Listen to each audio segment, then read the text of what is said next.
News night के एक और अंक में आप सभी दर्शकों का बहुत बहुत स्वागत है। मैं हूं असीम मिश्रा। शुरुआत हेडलाइंस के साथ। प्रधानमंत्री ने वाराणसी को दी 20,000 करोड़ रुपए से अधिक की परियोजनाओं की सौगात। पीएम ने कहा, आस्था और आध्यात्म के महत्वपूर्ण केंद्र के रूप में बढ़ रहा है काशी का गौरव।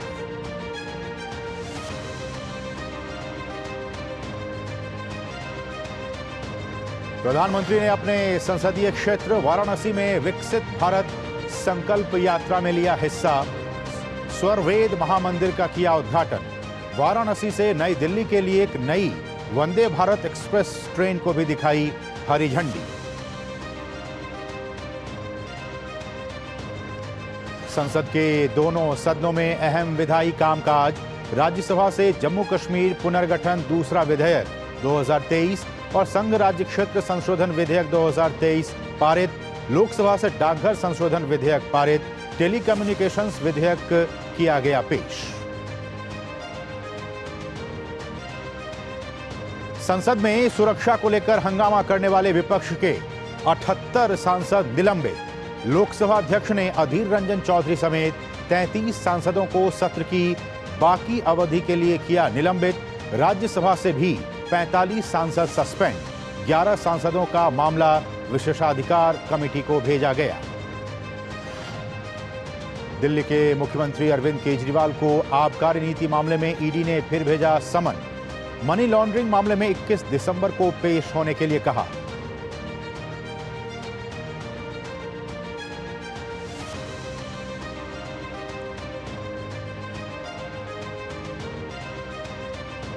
वित्त वर्ष 2023-24 के लिए सकल प्रत्यक्ष कर संग्रह में 17% की बढ़ोतरी। 2023-24 के लिए अग्रिम कर संग्रह में 19.94% की बढ़ोतरी।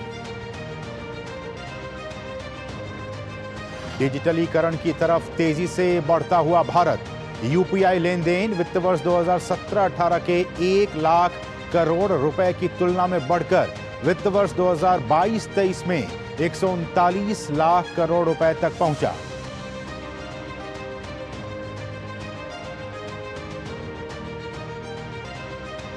और देश में कोविड के बढ़ते मामलों को देखते हुए केंद्रीय स्वास्थ्य मंत्री डॉक्टर मनसुख मांडविया बुधवार को राज्यों के स्वास्थ्य मंत्रियों के साथ करेंगे बैठक।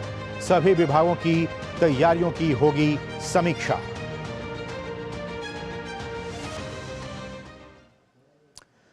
और शुरुआत आज की सबसे महत्वपूर्ण खबर के साथ। प्रधानमंत्री नरेंद्र मोदी ने अपनी 2 दिवसीय काशी यात्रा के दौरान विकास संबंधी कई परियोजनाओं का लोकार्पण और शिलान्यास किया। प्रधानमंत्री ने वाराणसी में लोकसभा चुनाव 2024 के लिए काशी वासियों से तीसरी पारी के लिए आशीर्वाद मांगा, तो वहीं उन्होंने ये भी बताया कि किस तरह से बीते 10 साल में काशी का, वाराणसी का स्वरूप आधुनिक सुविधाओं के साथ एक नया आकार ले रहा है।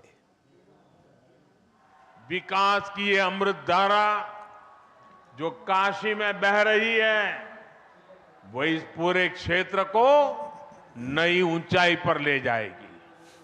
दशकों से पूर्वांचल का ये पूरा इलाका बहुत उपेक्षित रहा है, लेकिन महादेव के आशीर्वाद से अब मोदी आपकी सेवा में जुटा है। अब से कुछ महीने बाद ही देश भर में चुनाव है और मोदी ने देश को गारंटी दी है कि वो अपनी तीसरी पारी में भारत को दुनिया की तीसरी बड़ी आर्थिक ताकत बनाएंगे। प्रधानमंत्री ने वाराणसी में लोकसभा चुनाव 2024 के लिए काशीवासियों से तीसरी पारी के लिए आशीर्वाद मांगा, तो विश्वास भी दिलाया कि भव्य काशी, दिव्य काशी के नवनिर्माण के साथ ही देश के गौरवगान की यात्रा जारी रहेगी। उन्होंने बताया कि किस तरह बीते 10 साल में काशी का स्वरूप आधुनिक सुविधाओं के साथ आकार ले रहा है। काशी विश्वनाथ धाम, सड़कों का चौड़ीकरण, स्वास्थ्य सुविधाओं में बढ़ोतरी, रेलवे कनेक्टिविटी, स्मार्ट होती काशी के लिए विकास की कड़ी में प्रधानमंत्री ने सोमवार को करीब 20,000 करोड़ रुपए की कुल 37 परियोजनाओं का लोकार्पण और शिलान्यास किया। इन परियोजनाओं में सड़क मार्ग चौड़ीकरण, पुल, विद्युत, पुलिस बैरक, हवाई अड्डे का आधुनिकीकरण, आवासीय योजनाएं, चित्रकूट में सोलर पार्क, मिर्जापुर का new petroleum terminal, trauma centre में क्रिटिकल केयर के लिए बेड की व्यवस्था और गंगा में 8 घाटों का पुनर्विकास शामिल है। मेरे परिवारजनों, जब काशी का विकास होता है तो यूपी का विकास होता है, और जब यूपी का विकास होता है तो देश का विकास होता है। इसी भाव के साथ आज भी यहां करीब 20,000 करोड़ रुपए के विकास कार्यों का शिलान्यास और लोकार्पण हुआ है। काशी विश्वनाथ कॉरिडोर बनने के बाद से कुल 13 करोड़ पर्यटकों ने वाराणसी का रुख किया है। पर्यटकों की सुविधा के लिए पीएम ने यूनिफाइड दर्शक वेबसाइट का शुभारंभ किया। प्रधानमंत्री ने कहा कि ये रोजगार के साथ साथ विरासत को भी बढ़ावा दे रहा है। पीएम ने वाराणसी नई दिल्ली के बीच दूसरी वंदे भारत ट्रेन को हरी झंडी दिखाकर रवाना किया। रेलवे की अन्य परियोजनाओं में बलिया गाजीपुर सिटी के 65 किलोमीटर का रेलखंड, जौनपुर जंक्शन से जौनपुर सिटी स्टेशन और दीनदयाल उपाध्याय नगर रेलखंड पर एक डेडिकेटेड फ्रेट कॉरिडोर का लोकार्पण भी किया गया। वहीं मऊ जिले के इंदारा दोहरीकरण गेज परिवर्तन का उद्घाटन भी किया गया। इसके अलावा 10,000वें लोकोमोटिव इंजन को भी लोकार्पित किया गया। आज बनारस रेल इंजन कारखाने में निर्मित 10,000वां इंजन का भी संचालन हुआ है। ये make in India, make for the world के प्रति हमारी प्रतिबद्धता को सशक्त करता है। प्रधानमंत्री मोदी ने काशी सांसद ज्ञान प्रतियोगिता 2024 का रजिस्ट्रेशन पोर्टल और लोगो भी लॉन्च किया। वहीं अमूल, बनास डेयरी दूध आपूर्तिकर्ताओं को 102 करोड़ रुपए के लाभांश को भी डिजिटली ट्रांसफर किया गया। वाराणसी में प्रधानमंत्री ने विकसित भारत संकल्प यात्रा के कार्यक्रम में भी हिस्सा लिया। उन्होंने सेवापुरी के बरकी ग्राम पंचायत में आयोजित कार्यक्रम में लाभार्थियों के अनुभवों को सुना और उनसे बातचीत की। प्रधानमंत्री ने लखपति महिला को सर्टिफिकेट भी वितरित किए। इसके अलावा उन्होंने विभिन्न प्रतियोगिताओं में हिस्सा लेने वाले छात्र छात्राओं को भी प्रमाण पत्र दिए। प्रधानमंत्री ने कहा कि विकसित भारत संकल्प यात्रा का सिर्फ एक ही मकसद है कि जन कल्याण की योजनाओं से कोई भी वंचित न रहे।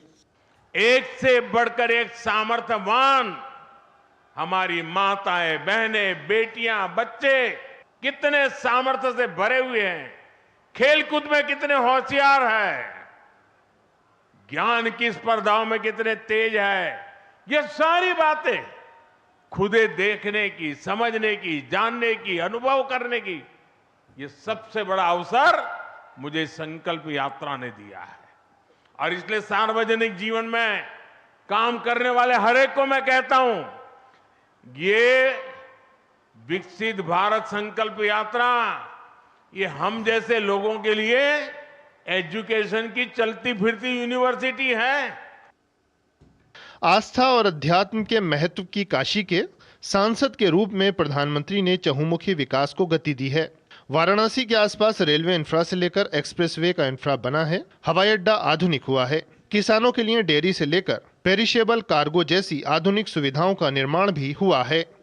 अजय, शैलेंद्र मिश्र, राजेश राज और हरिकेश बहादुर के साथ ब्यूरो रिपोर्ट, डीडी न्यूज। और वाराणसी के उमराहा में बने स्वरवेद महामंदिर का प्रधानमंत्री नरेंद्र मोदी ने लोकार्पण किया। 7 मंजिला ये मंदिर योग, साधना और आध्यात्म का एक बड़ा केंद्र है। यहां 20,000 लोग एक साथ बैठकर साधना कर सकते हैं। 64,000 वर्ग फीट में बनकर तैयार हुए इस मंदिर का निर्माण बीते 1 दशक से चला आ रहा था, जो कि अब पूरा हो चुका है। महामंदिर परिसर में सदगुरु सदाफल देव जी की सैंडस्टोन की प्रतिमा भी स्थापित होगी। सदाफल देव जी विहंगम योग के प्रणेता माने जाते हैं। प्रधानमंत्री ने महामंदिर की भव्यता की सराहना की और कहा कि काशी के नवनिर्माण में संतों का भी आशीर्वाद प्राप्त हुआ है।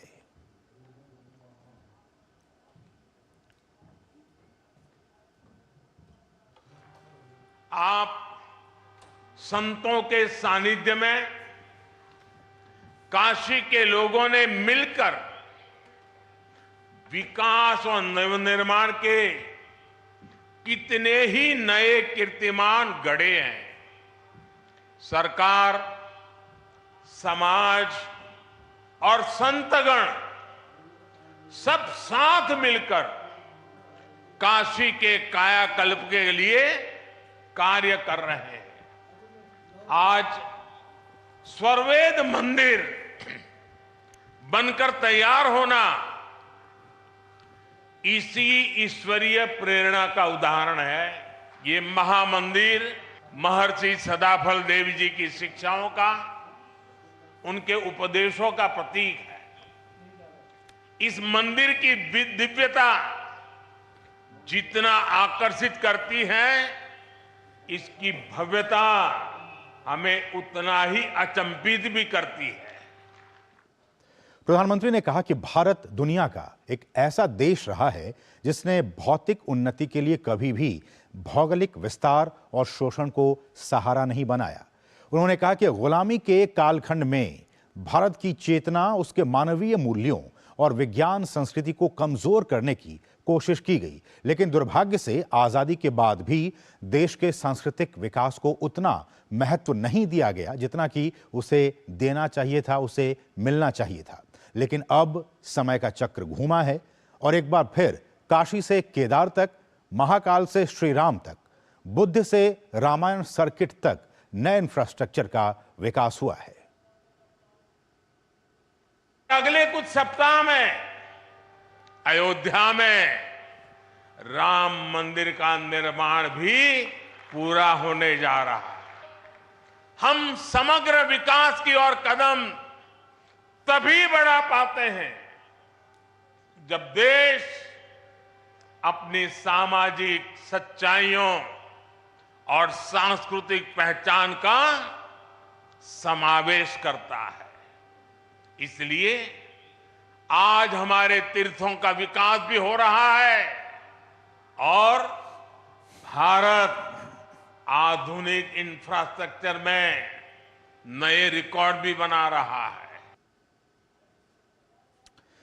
और साथ ही साथ प्रधानमंत्री ने वाराणसी के सेवापुरी के बरकी ग्राम पंचायत में सांसद खेलकूद प्रतियोगिता में शिरकत करने वाले खिलाड़ियों से भी मुलाकात की। उन्होंने खेलकूद प्रतियोगिता और स्थानीय स्तर पर हो रही प्रतियोगिताओं से होने वाले फायदों के बारे में भी विस्तार से जानकारी ली।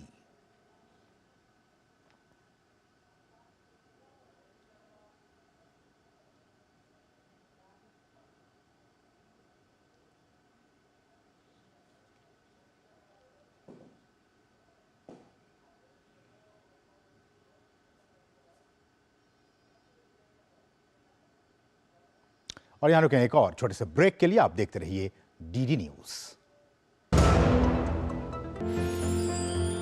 साल, बरस और सदी नहीं, एक युग गुजर जाएगा। उम्र न पूछो वंडर की, जब फर्क नजर आएगा। वंडर सीमेंट, फर्क नजर आएगा।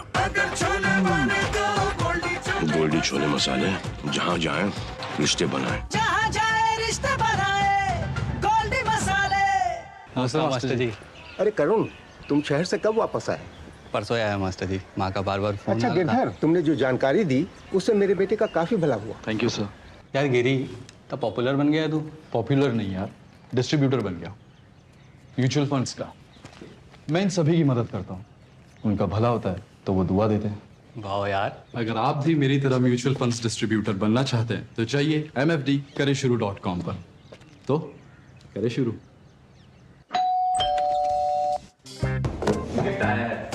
अरे वाह, लेजेंड की बैट। इससे तो मैं खेलूंगा। Future batting legend bat. इसमें जिसका नाम लिखा है बैट उसी को मिलेगी। अरे यार, देखा, अगर इस पे मेरा नाम नहीं लिखा होता तो कितनी दिक्कत हो जाती। इसलिए आरबीआई कहता है बैंक अकाउंट हो या बैंक लॉकर, उसमें नॉमिनी का नाम जरूर दर्ज करें ताकि आपकी जमा पूंजी उसी को मिले जिसे आपने नामित किया है। आरबीआई कहता है जानकार बनिए, सतर्क रहिए। अब क्या देख रहे हो पापा? तुम कहते हो ना कि स्टॉक मार्केट में बहुत सोच समझ कर इन्वेस्ट करना चाहिए, बस थोड़ा सा ज्ञान ले रहा हूँ। किससे? हर एक स्टॉक्स एक्सपर्ट है, मस्त एजुकेशनल वीडियोस बनाता है और अच्छी इन्वेस्टमेंट की टिप्स भी देता है। पापा इन वीडियोस पे ना जाएं, अपना रिसर्च खुद करें या सेबी रजिस्टर्ड इन्वेस्टमेंट एडवाइजर से संपर्क करें। एजुकेशन के नाम पर कुछ इन्फ्लुएंसर्स अक्सर इन्वेस्टर को मिसगाइड करते हैं, नुकसान आपका होगा। सोच कर समझ कर इन्वेस्ट कर। लाइफ में फाइनेंशियल आजादी के लिए एनपीएस जरूरी है। रिटायरमेंट में फाइनेंशियल आजादी रहे जारी, एनपीएस से आज ही करें तैयारी। एनपीएस जरूरी है। क्या गुस्सा आप पर हावी हो रहा है? टेलीमानस के 14416 पर कॉल कर गुस्से पर काबू पाने के लिए मार्गदर्शन प्राप्त करें।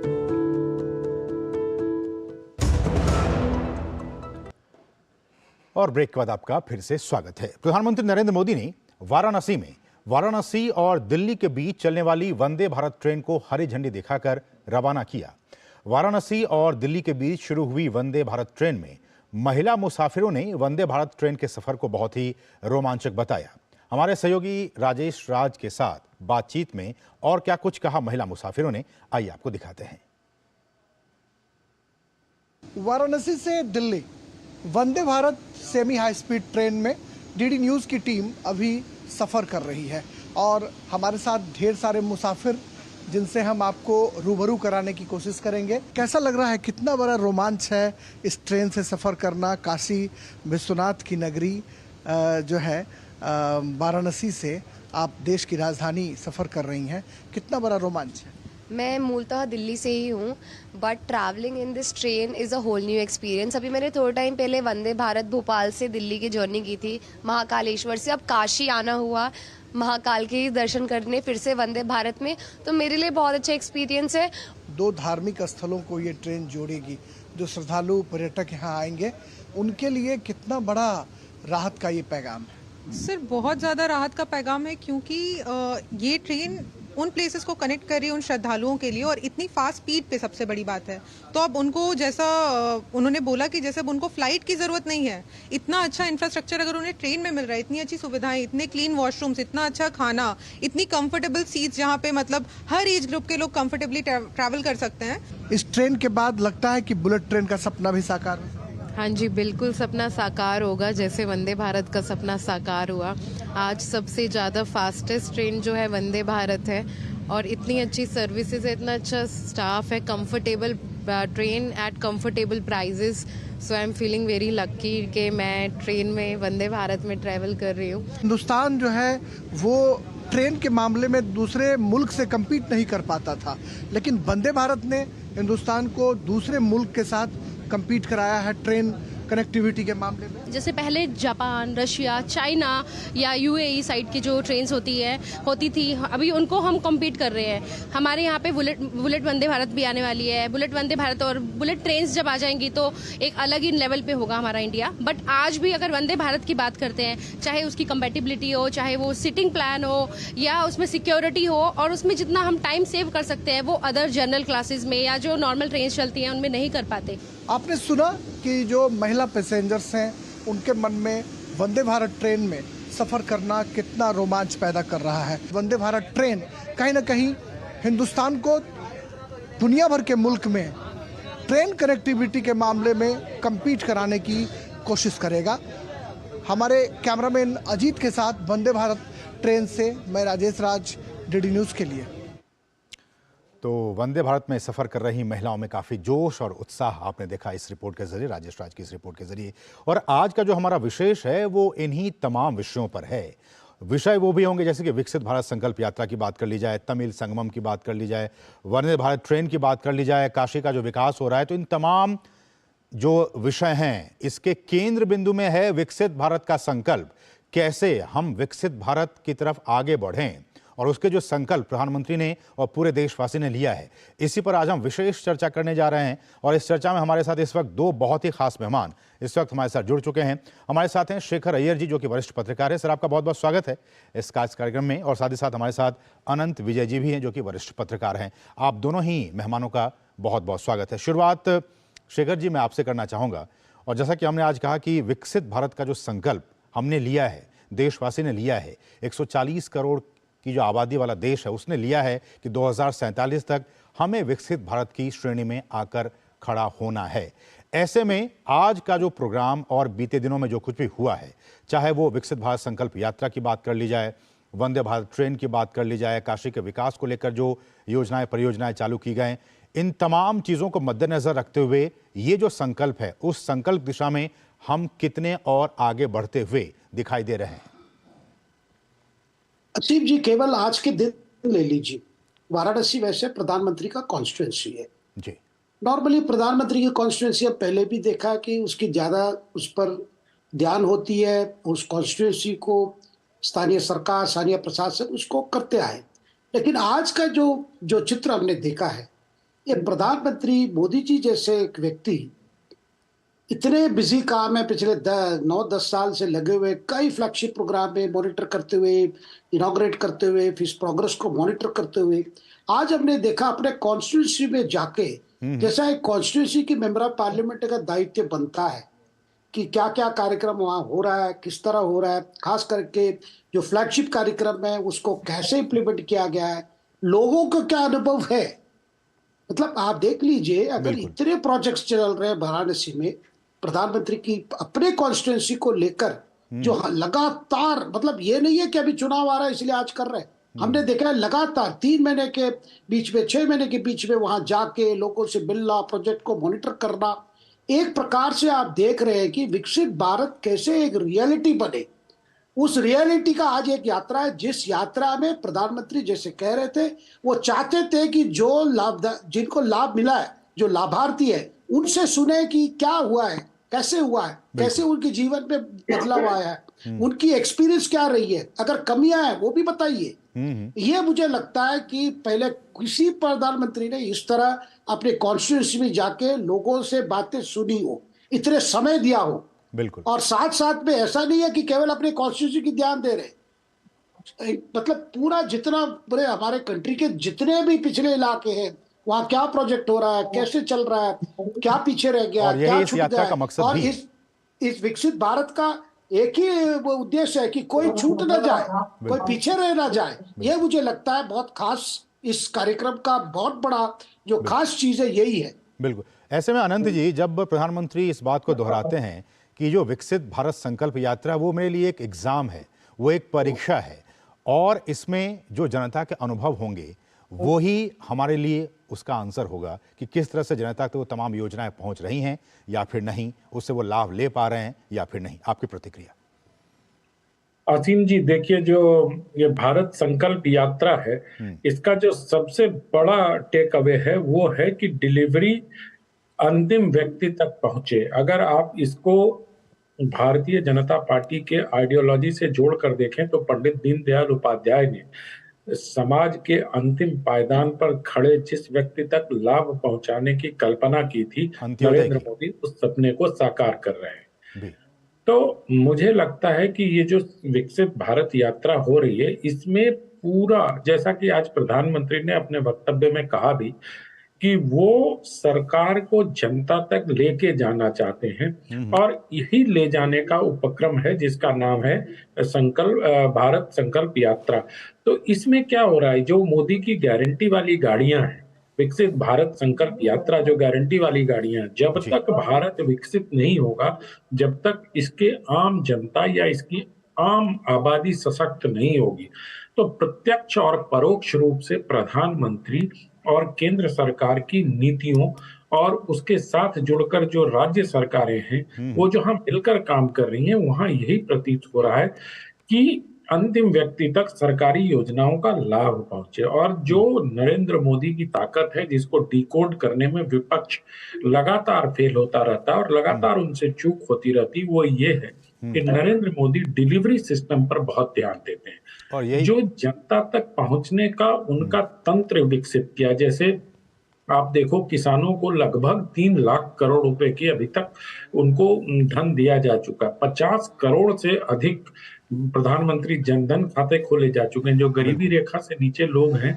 वो 0 बैलेंस पे अपना खाता खोल सकते हैं। ये सुना भी नहीं गया था। बैंकिंग का लाभ इतनी दूर तक और वही अनंत जी, हम ग्राफिक्स के जरिए वो दिखाने की भी कोशिश कर रहे हैं अपने स्क्रीन पे कि इस विकसित भारत यात्रा के जरिए जो तमाम योजनाएं हैं वो किस तरह से लोगों तक पहुंची हैं, और उनका लाभ किस तरह से हो रहा है। एक और विषय इसमें शामिल है, वह है शेखर सर काशी तमिल संगमम। हम जानते हैं कि प्रधानमंत्री ने जो कल संबोधित किया और प्रधानमंत्री ने कहा कि ये जो संगमम है वो एक भारत श्रेष्ठ भारत की भावना को मजबूती प्रदान करता है। आपकी प्रतिक्रिया इस पर? बिल्कुल, देखिए इस पे बड़ी कोशिश यही है बताने के लिए कि भाषा अलग हो सकते हैं लेकिन हमारी संस्कृति एक है, हमारे विचार अलग हो सकते हैं लेकिन जिस संस्कृति से हम जुड़े हुए हैं वो जो जुड़े हुए चीजों को लोगों को बताना। देखिए ये तो सेकंड एडिशन है, पहला एडिशन पिछले साल हुआ था। तमिलनाडु से बहुत लोग आए थे, देखे पहले बार उत्तर भारत को, काशी को पहली बार देख रहे कई लोग हैं। वैसे भी आप देखिए काशी के लोगों के लिए भी वो भी जान पा रहे हैं कि काशी सबसे पुराना शहर माना जाता है दुनिया में। वहां पे मतलब कई पीढ़ी यहाँ आके गए, पूरे भारत के अनेक कोनों से।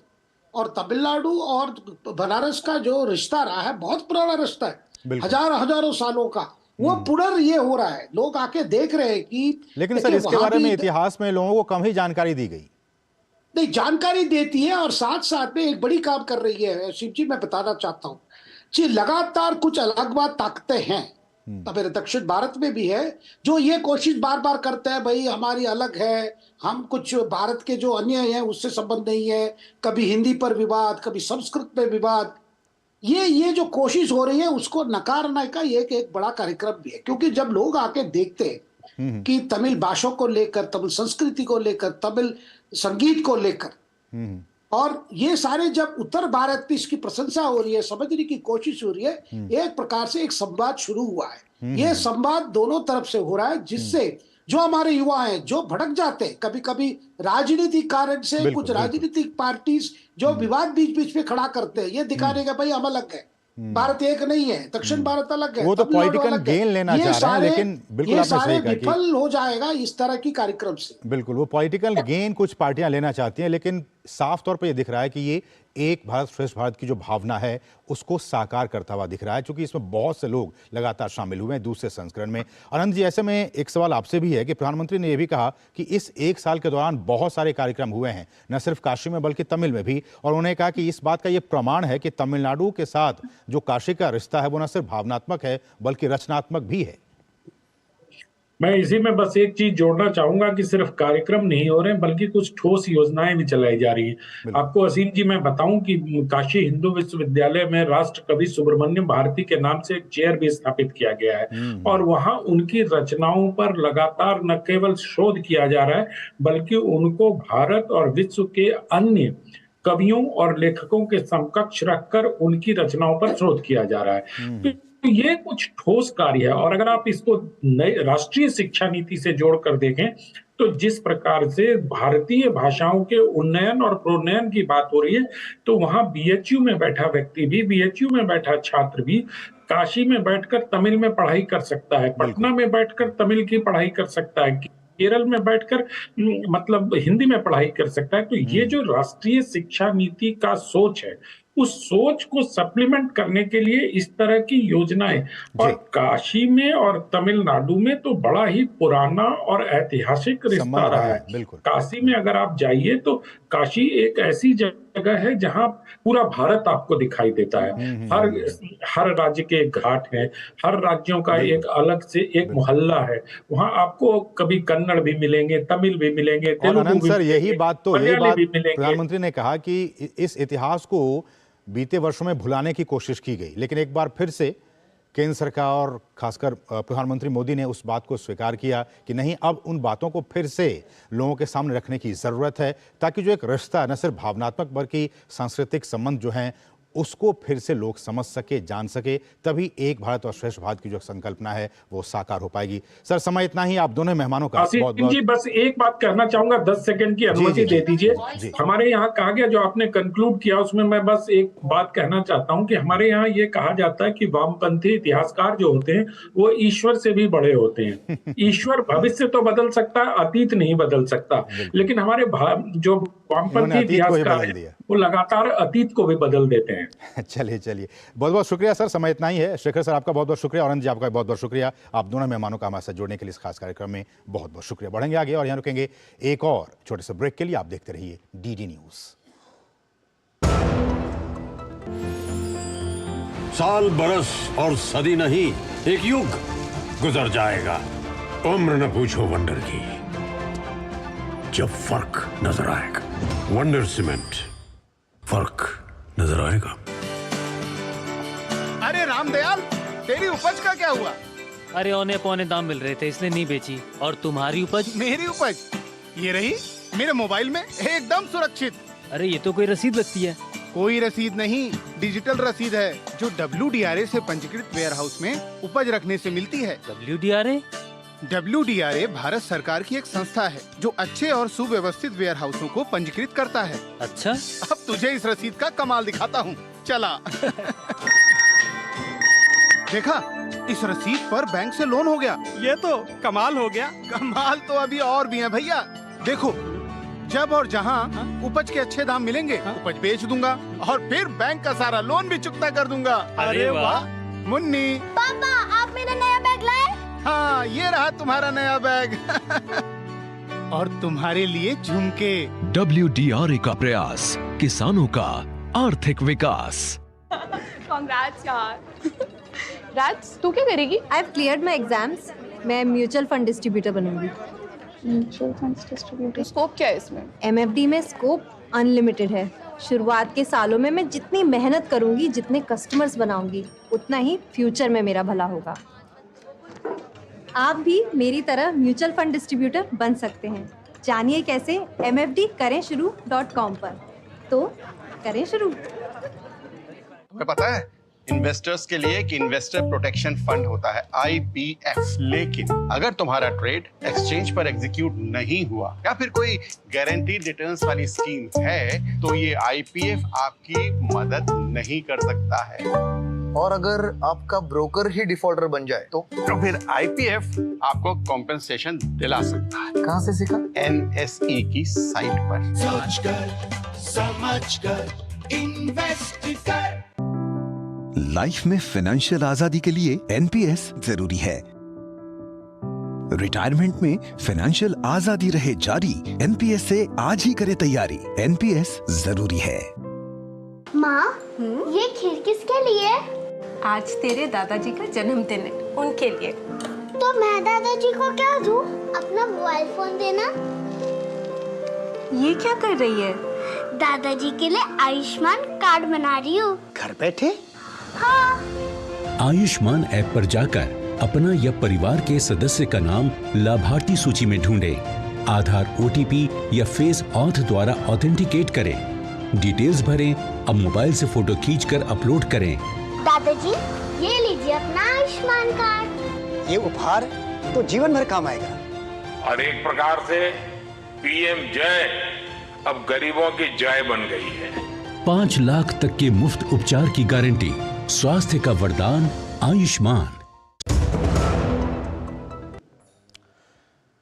और ब्रेक के बाद आपका फिर से स्वागत है। वित्त वर्ष 2023-24 के लिए सकल प्रत्यक्ष कर संग्रह में 17.1% की वृद्धि दर्ज की गई। 18 के 92 करोड़ से बढ़कर वित्त वर्ष 2022-23 में 8,375 करोड़ हो गया है।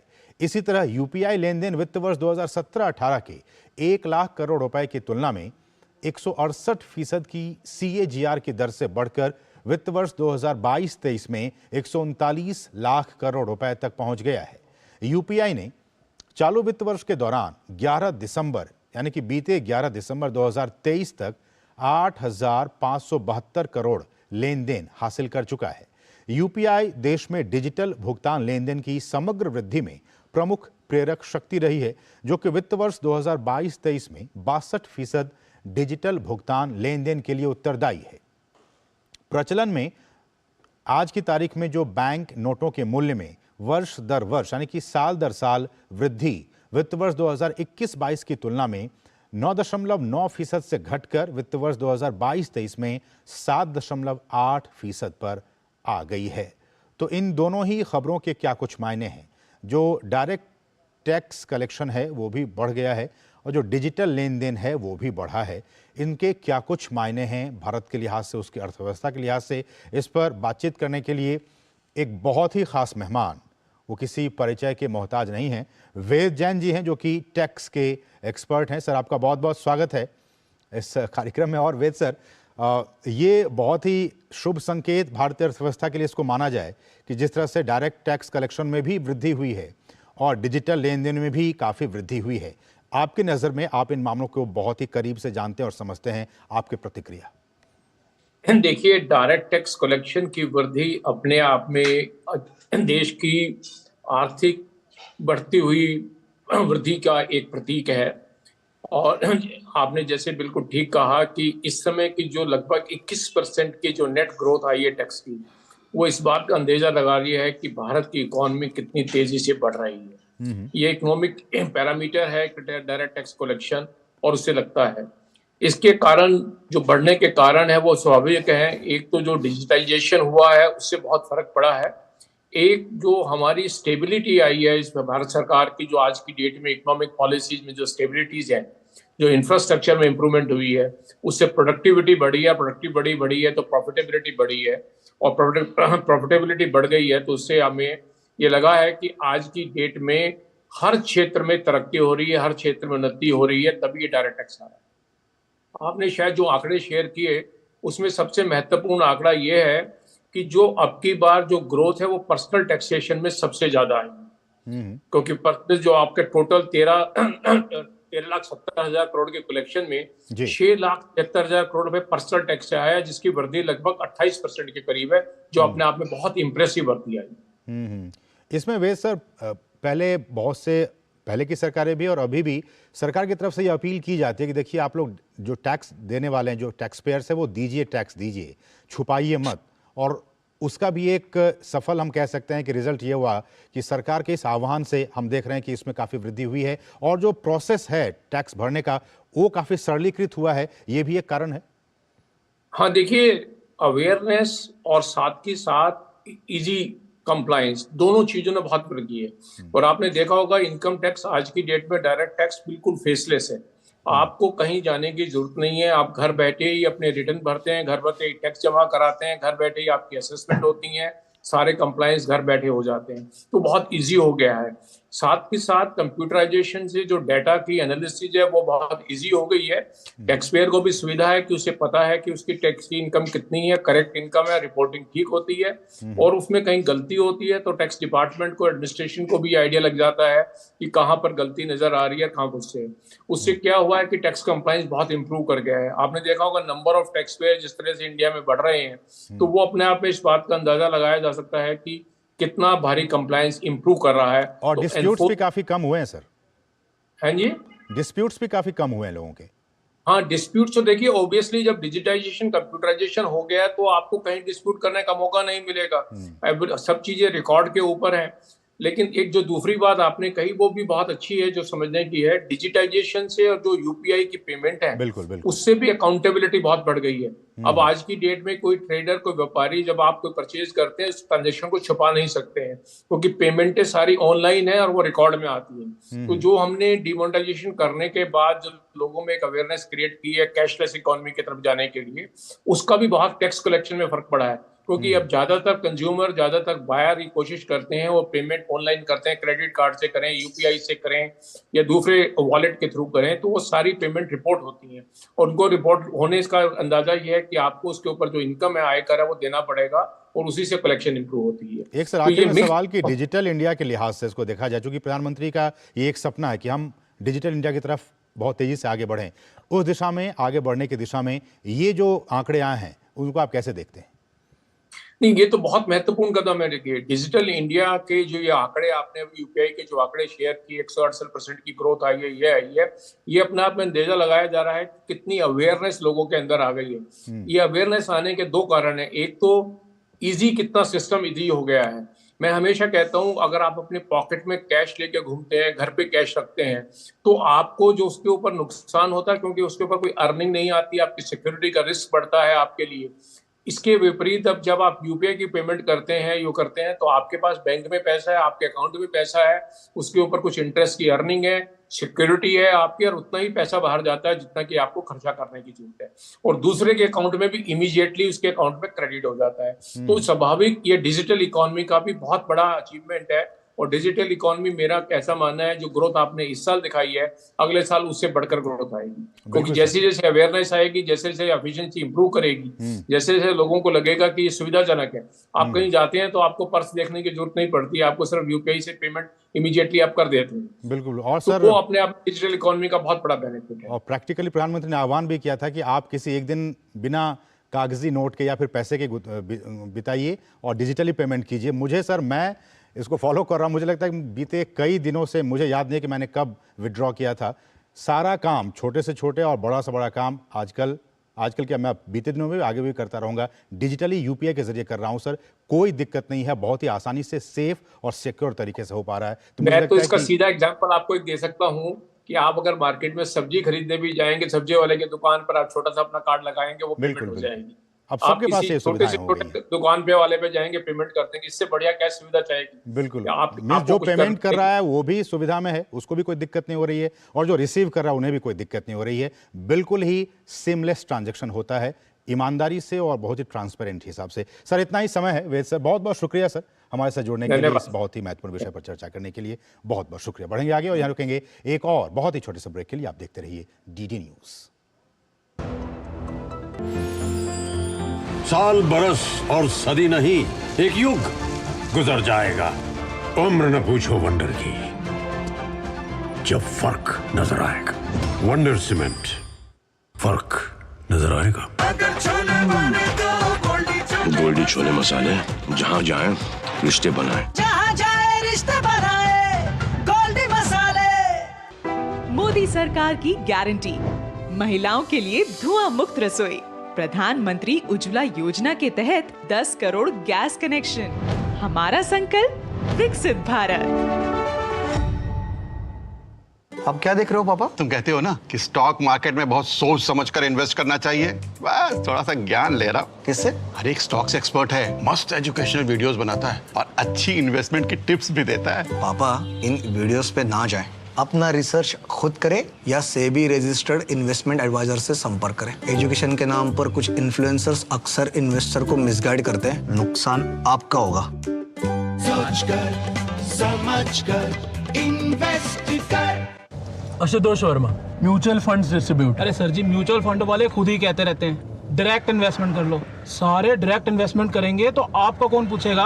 हम यहाँ क्यों बैठे, गड्डी सीखने के लिए? सर जी, म्यूचुअल फंड्स का भी सेम फंडा है। शुरुआत में किसी ना किसी को तो म्यूचुअल फंड्स की सारी जानकारी देनी होगी ना।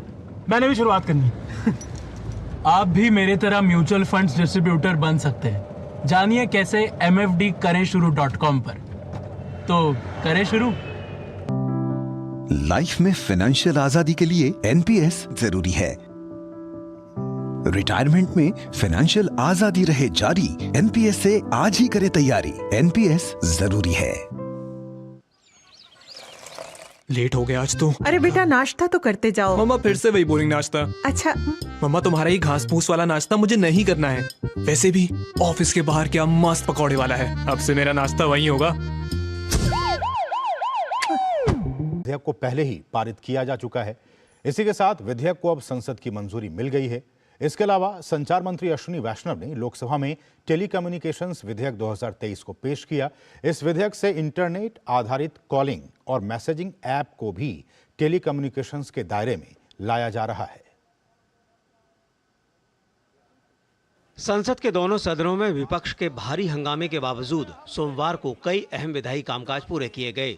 शोर शराबे के बीच डाकघर संशोधन विधेयक 2023 पर चर्चा हुई और लोकसभा ने इसे पारित कर दिया। राज्यसभा पहले ही इस विधेयक को पारित कर चुकी है। विधेयक के जरिए 1898 के डाकघर अधिनियम में संशोधन किए गए हैं और इसे वर्तमान जरूरत के मुताबिक बनाया गया है। सुरक्षा के नजरिए से किसी पार्सल को जब्त करने और उसकी जांच के लिए डाक विभाग को अब ज्यादा अधिकार दिए गए हैं। देश के यशस्वी प्रधानमंत्री आदरणीय मोदी जी के नेतृत्व में, इनकी प्रेरणा से हर गांव, हर घर, हर व्यक्ति तक सिटीजन सेंट्रिक सेवाएं दे रही है। सही मायने में हमारी पार्टी की जो फिलोसॉफी है, जो अंत्योदय की हम बात कर रहे हैं, वो अंत्योदय की सही मायने में जो भूमिका होती है, उस भूमिका में अगर सही मायने में सराहनीय भूमिका है अंत्योदय की, तो वो हमारे पोस्टल विभाग की है। इसके अलावा संचार मंत्री अश्विनी वैष्णव ने लोकसभा में टेलीकम्युनिकेशंस विधेयक 2023 को पेश किया। इस विधेयक से इंटरनेट आधारित कॉलिंग और मैसेजिंग ऐप्स को भी टेलीकम्युनिकेशन के दायरे में लाया जा रहा है। वहीं राज्यसभा में जम्मू कश्मीर पुनर्गठन दूसरा विधेयक 2023 और संघ राज्य क्षेत्र संशोधन विधेयक 2023 को पारित कर दिया गया। इन विधेयकों के पारित होने से जम्मू कश्मीर और पुडुचेरी की विधानसभा में भी महिलाओं को 33% आरक्षण सुनिश्चित होगा। ये दोनों ही विधेयक लोकसभा से पहले ही पारित हो चुके हैं। मैं प्रस्ताव करता हूं कि विधेयक को पारित किया जाए। Motion moved that the bill be passed. The question is that the bill be passed. Those in favour will please say aye, those against will please say no. I think the ayes have it, the ayes have it, the ayes have it. The bill is passed. संसद के शीतकालीन सत्र का यह आखिरी सप्ताह है और अभी भारतीय न्याय संहिता व संबंधित विधेयकों को दोनों सदनों और मुख्य निर्वाचन आयुक्त और अन्य आयुक्तों की नियुक्ति से जुड़े विधेयक को लोकसभा से पारित किया जाना है। अनुज यादव, नीरज सिंह, विकासार्थी और कुमार आलोक के साथ ऋषि कुमार, डीडी न्यूज, दिल्ली। और संसद के भीतर अमर्यादित आचरण पर आज दोनों ही सदनों से विपक्ष के 78 सांसदों को निलंबित कर दिया गया। लोकसभा में 23, 33 और राज्यसभा से 45 सांसद हंगामा करने के चलते निलंबित किए गए। संसद की सुरक्षा के मुद्दे पर विपक्ष के हंगामे के चलते दोनों सदनों की कार्यवाही कई बार बाधित हुई। लोकसभा में अध्यक्ष और राज्यसभा में सभापति ने विपक्षी सदस्यों से बार बार कार्रवाई चलने देने का आग्रह किया। इसके बावजूद हंगामा जारी रहा। लोकसभा में तख्तियां लहराने और अमर्यादित आचरण के चलते संसदीय कार्य मंत्री प्रहलाद जोशी ने 33 सांसदों को शीतकालीन सत्र के शेष अवधि के लिए निलंबित करने का प्रस्ताव रखा, जिसे सदन ने स्वीकृति दे दी। निलंबित किए गए लोगों में नेता प्रतिपक्ष अधीर रंजन चौधरी भी शामिल हैं। साथ ही 3 सांसदों जय कुमार, अब्दुल्ला खालिक और विजय सावंत को भी आचार समिति की अनुशंसा पर निलंबित कर उनके मामले को विशेषाधिकार समिति को भेज दिया गया है। कई माननीय सदस्य प्लेकार्ड लेके दोनों सदनों में आए। बार बार अनुरोध किया गया, माननीय सदस्यों को अपील करी गई कि वो अपने सीट पर बैठ के बोले। बार बार अपील किया गया कि प्लेकार्ड लेके ना आए। उसके बावजूद जिस प्रकार का व्यवहार रहा, उसके चलते आज माननीय लोकसभा अध्यक्ष को 33 माननीय सांसदों को सस्पेंड करना पड़ा इस सेशन के आखिरी दिन तक। उच्च सदन में भी कुछ हालात ऐसे ही दिखे और विपक्षी सांसद बार बार नारेबाजी करते हुए दिखे। सदन में हंगामे के चलते नेता सदन पीयूष गोयल ने जयराम रमेश, डॉक्टर रामगोपाल यादव, मनोज झा सहित 45 विपक्षी सांसदों को सत्र की अवधि के लिए निलंबित करने का प्रस्ताव रखा, जिसे सदन ने अनुमोदित कर दिया। निलंबित होने वाले सांसदों में नीरज डांगी सहित 11 अन्य सांसदों को निलंबित कर उनके मामले को आचरण समिति को भेजा गया है। I plead with you, please leave the precincts of the house so that listed legislative work can continue. When I look at some of you, experienced people getting into that mode, we are setting a very dangerous example. We are not only not doing our duty, we are giving an example and losing our relevance. Rajya Sabha में माननीय 34 सांसदों को suspend करना पड़ा इस session के आखिरी दिन तक और 11 अन्य सांसदों को सस्पेंड करना पड़ा जब तक कि उनका केस जो प्रिविलेज कमेटी को रेफर हुआ है, प्लेकार्ड लेके आने के कारण, वेल में आने के कारण और व्यवधान करने के कारण, कुल मिला के 45 माननीय सदस्यों को राज्यसभा में आज सस्पेंड करने का बड़ा ही दुर्भाग्यपूर्ण आज उनके व्यवहार के कारण ये स्थिति उपलब्ध हुई। मैं समझता हूँ ये उनकी प्री प्लान्ड स्ट्रैटेजी थी। वो चाहते ही नहीं थे कि हाउस अच्छी तरीके से चले। संसद के दोनों सदनों में अपना अपना पक्ष रखने वाले सत्ता पक्ष और विपक्ष के सांसद एक दूसरे पर आरोप प्रत्यारोप लगाते नजर आए। बहस किस चीज पर होगी? जब गृह मंत्रालय की रिपोर्ट, जांच की रिपोर्ट ही नहीं आई तो बहस किस चीज पर होगी? तो इसलिए ये बहस का मुद्दा नहीं है, कार्रवाई करने का मुद्दा है। और जो सरकार गंभीर है, सरकार ने जो कमेटी बनाई, इसकी रिपोर्ट का विपक्ष को इंतजार करना चाहिए। वो हमारे विपक्ष के सांसदों को बेशक निलंबित कर सकती है, लेकिन जो हमारा अधिकार है, संवैधानिक अधिकार है सवाल पूछने का, उस अधिकार को वो हनन नहीं कर सकती। संसद में घुसपैठ के मुद्दे पर विपक्ष के हंगामे के चलते पिछले सप्ताह लोकसभा में 13 सांसदों को पहले ही निलंबित किया जा चुका है। वहीं राज्यसभा में भी अमर्यादित आचरण के चलते तृणमूल कांग्रेस सांसद डेरेक ओब्रायन को सत्र की शेष अवधि के लिए निलंबित किया जा चुका है। विकास सारथी और अनुज यादव के साथ ऋषि कुमार, डीडी न्यूज, दिल्ली। और विपक्षी इंडी गठबंधन में शामिल दलों की मंगलवार यानी कि 19 दिसंबर को बैठक होने जा रही है। इंडी गठबंधन की पिछली 3 बैठकों के मुकाबले इस बार हालात बिल्कुल अलग हैं। तीसरी बैठक से इस बैठक में एक लंबा अंतराल रहा है और 5 राज्यों के चुनाव में भी इंडी गठबंधन के घटक दलों की तल्खी खुलकर सामने आई है। ऐसे में सबकी नजरें इस बैठक पर टिकी हुई हैं। अलग सुर बिगड़ी ताल पर अब लय में आने की कोशिश के तहत इंडी गठबंधन का मंच एक और बैठक के लिए सज चुका है। विपक्षी Indian national developmental inclusive alliance यानी इंडी गठबंधन का कारवां राष्ट्रीय राजधानी दिल्ली पहुंच चुका है। पश्चिम बंगाल की मुख्यमंत्री और तृणमूल कांग्रेस प्रमुख ममता बनर्जी, राष्ट्रीय जनता दल प्रमुख लालू यादव, बिहार के डिप्टी सीएम तेजस्वी यादव समेत कई नेता दिल्ली में हैं। लालू यादव समेत इंडी गठबंधन के तमाम नेता 2024 के चुनाव में बीजेपी को हराने के दावे कर रहे हैं। बीजेपी ये दावा कर रही है कि 2024 के चुनाव में बीजेपी लगातार तीसरी बार सरकार बनाएगी, तो वहीं विपक्ष अपनी जीत के दावे कर रहा है। दावे प्रतिदावे के बीच दिल्ली में विपक्षी गठबंधन की बैठक होनी है। नीतीश कुमार का तो समय चला गया। जब से उन्होंने विधानमंडल में दलित और महिलाओं के बारे में जिस प्रकार की ओछी टिप्पणी की, उसके बाद उनकी जो दावेदारी थी संयोजक पद के लिए, वह दावेदारी भी खत्म हो गई। प्रधानमंत्री पद का उम्मीदवार तो दूर की बात, जो संयोजक बनने से वो खुश थे कि मैं संयोजक बन जाऊंगा, वो दावेदारी खत्म हो गई। कुछ नहीं है, महागठबंधन एक आईवास है, इसके सिवा कुछ नहीं है। मोदी जी के लिए देश की जनता ने तय कर दिया है, नरेंद्र मोदी 2024 में प्रधानमंत्री होंगे। वहीं इंडी गठबंधन के कई दलों पर भ्रष्टाचार के आरोप लगातार लगते रहे हैं। पंजाब में गैंगस्टर्स का राज चल रहा है। किसान हो, मजदूर हो, नौजवान, सब मुलाजिम हो, सब धरने में बैठे हुए हैं। एक भी उनकी गारंटी पूरी नहीं हुई है। किसी महिला को 20 महीने में 20,000 मिला, 1,000 तक किसी को नहीं मिला। सब फेलियर हो गया। इसी करके मजदूरों को डरा धमका के नरेगा के मजदूरों को रैली पे ले जाया जाता है। तो 13 सीटें इनको कहाँ से आ जाएगी?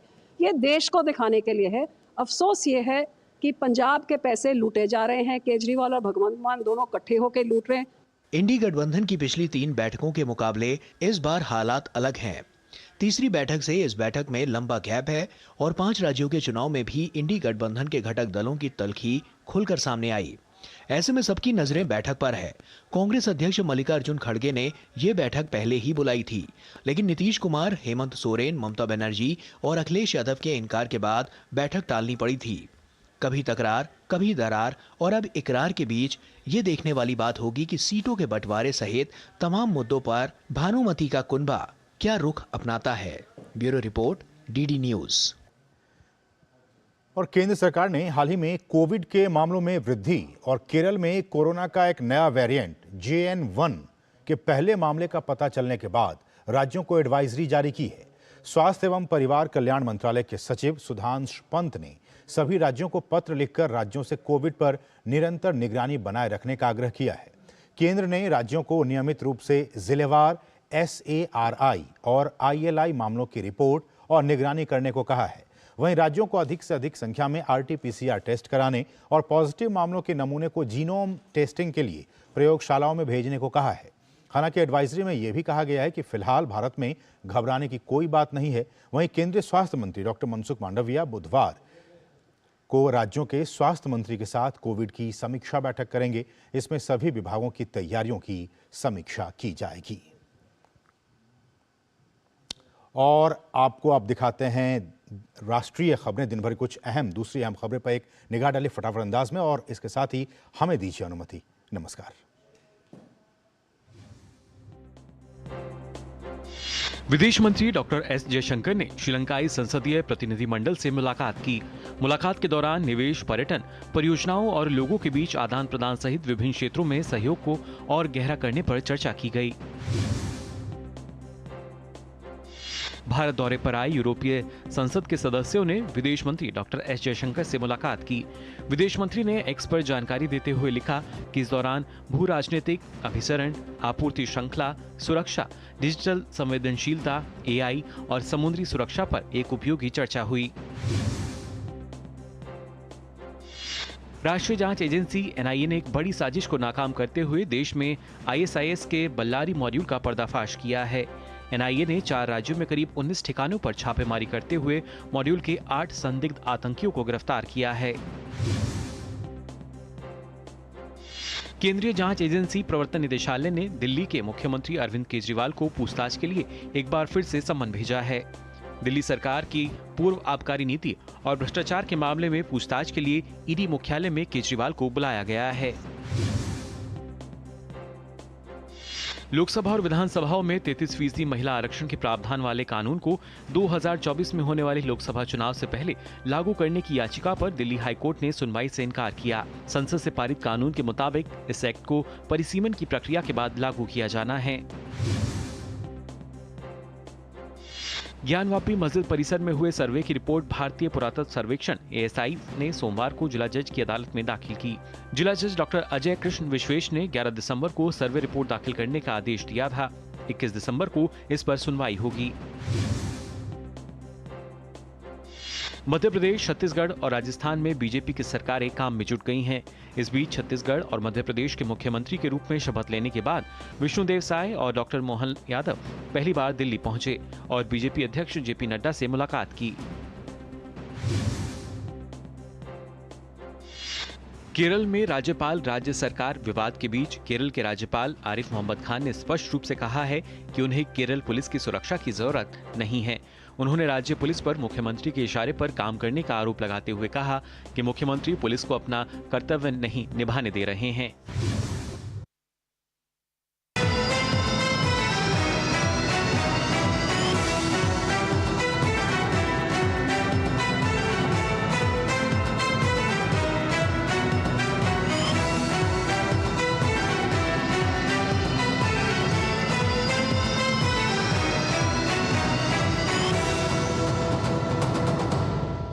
न्यूज नाइट के प्रायोजक थे वंडर सीमेंट इस्तेमाल कीजिए, फर्क नजर आएगा।